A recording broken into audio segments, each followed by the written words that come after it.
कसं आहे मित्रांनो, पाऊस चालू आहे आणि एक वर्कर आहे इथं काहीतरी वर याचे काम करतोय. हां, ते जे नेट दिसतं ना, सेफ्टी नेट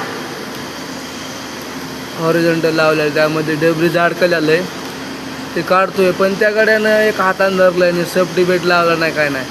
जर तो कुजकून खाली पडला तर डायरेक्ट भाऊचा खटक्यावर बोट जाग्यावर पलटी जाईल ना. पण त्याला कळून नाही का सेफ्टी बेल्ट लावायचा.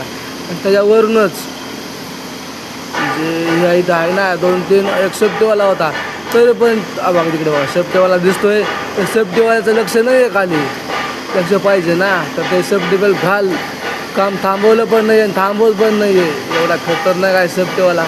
साईड कोणती काही नाही सांगू शकत मी, पण सेफ्टीला जास्त महत्त्व दिलं जात नाही आहे. याच्यामध्ये कंपनीचा लॉस नाही, याच्यामध्ये वर्करचा लॉस आहे.